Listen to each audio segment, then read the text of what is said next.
I stood outside the house I'd purchased for my daughter 10 years ago, and something felt wrong. The gate hung crooked on rusty hinges. Weeds choked the flower beds I'd planted before leaving for Singapore. Paint peeled from the shutters like dead skin. This wasn't neglect from a few weeks. This was years of abandonment. My hands trembled as I pushed the gate open. I'd sent money every month without fail. Sutton always thanked me in short emails, saying everything was fine, but the house before me told a different story. I'd worked myself to exhaustion overseas, managing luxury hotels, saving every possible dollar. All for her, all so she could have security. Now I wondered what else my daughter had lied about. The front door was unlocked. I stepped inside and froze. The beautiful hardwood floors I remembered were scuffed and stained. Furniture I'd never seen cluttered the space. Cheap pieces that didn't match. Pictures of strangers hung on walls where family photos should have been. My chest tightened through the kitchen doorway. I heard water running and the clatter of dishes. I walked quietly toward the sound, my luggage forgotten in the entrance. A woman stood at the sink, her back to me, wearing a faded gray uniform. Her shoulders were thin and hunched, dark hair pulled into a messy bun. She scrubbed a pot with desperate intensity, like her life depended on getting it clean. The woman turned slightly, reaching for soap, and my heart stopped beating. That profile, that small scar near her ear from falling off her bike at age 7. Sutton, my voice came out as a whisper. She spun around, and the pot crashed to the floor. Her face went white as paper. She looked so different, thin, exhausted, with dark circles under her eyes that makeup couldn't hide. She wore no jewelry except a plain wedding band. Her hands were red and cracked from harsh cleaning chemicals. This wasn't my daughter. This was a ghost wearing her face. "Mom," she breathed, stepping backward until she hit the counter. "You're not supposed to be here yet." Supposed to be here? I'd told her exactly when I was arriving. Sutton's eyes darted toward the ceiling like she was listening for something. Fear? I saw actual fear in my daughter's expression. "What's happening here?" I asked, moving closer. "Why are you dressed like that? Where's Creighton?" Her husband's name made her flinch. She opened her mouth, but no words came. Footsteps sounded from upstairs. Heavy and deliberate, Sutton's entire body went rigid. A voice called down, sharp and commanding. "Did you finish the baseboards yet? I told you I wanted them done before noon." A man's voice, Creighton, but he spoke to my daughter like she was hired help.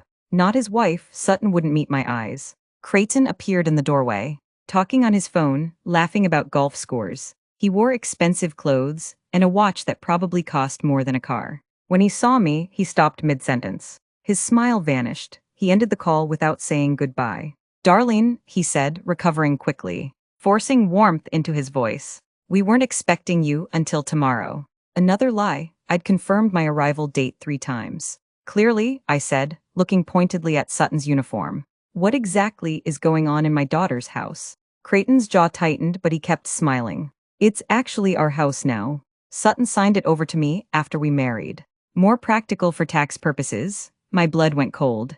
I looked at Sutton. She stood frozen by the sink, eyes locked on the floor. "Is that true?"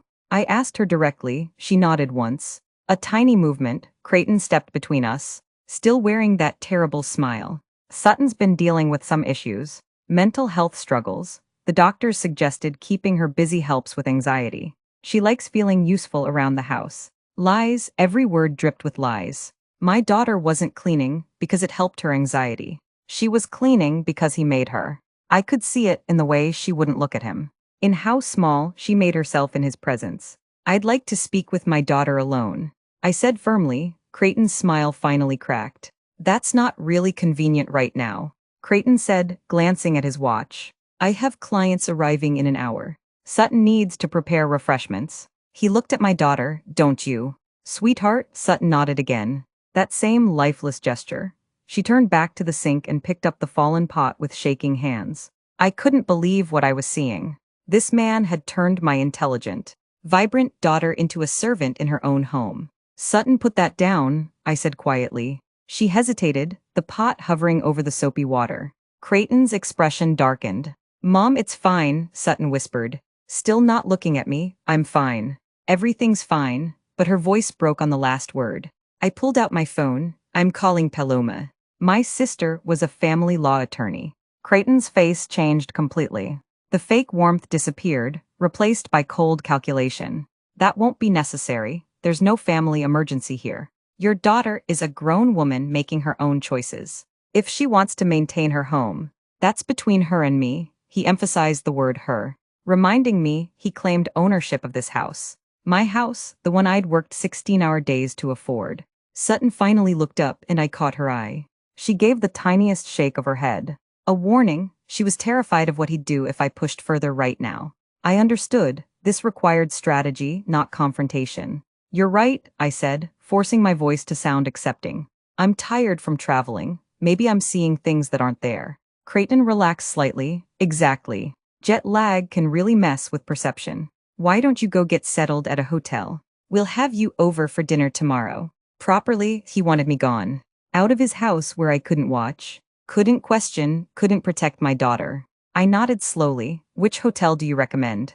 As Creighton rattled off expensive options, I watched Sutton. She was crying silently, tears dripping into the dishwater. She scrubbed the same pot over and over, her shoulders shaking. I memorized every detail. The bruises on her wrists, the way she jumped when he moved. I left the house and drove straight to Paloma's office. My sister took one look at my face and cleared her schedule. I told her everything I'd seen. Paloma listened, taking notes, her expression growing darker with each detail. This is financial abuse at minimum, she said when I finished, possibly worse. Did you see any physical marks? I described the bruises. Paloma's pen stopped moving.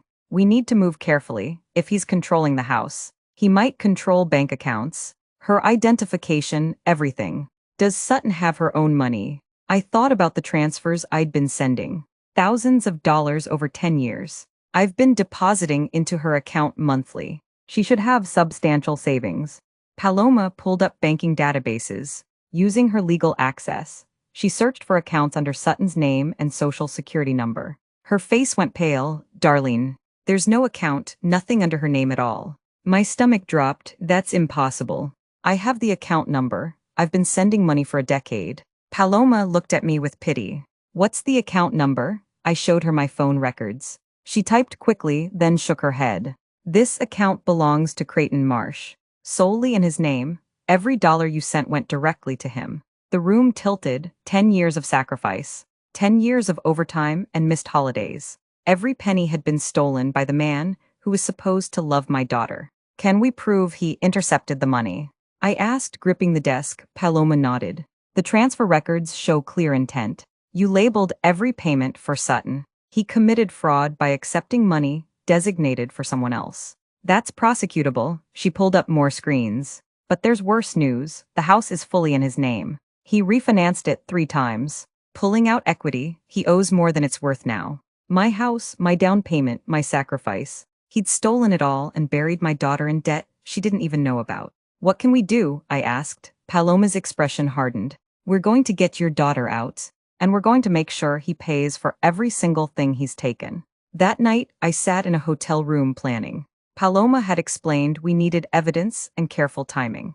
If we moved too fast, Creighton could hide assets or worse. Hurt Sutton. I couldn't sleep, thinking of my daughter scrubbing floors in the home I'd bought her. At 2 a.m. my phone buzzed. A text from an unknown number. Mom, it's me. He took my phone, but I borrowed his old one. Please don't come back tomorrow. He's planning something. He knows you saw too much. My hands shook as I typed back. I'm getting you out of there. Just hold on. 3 dots appeared, then disappeared, then one word, careful. The message deleted itself. He had tracking software.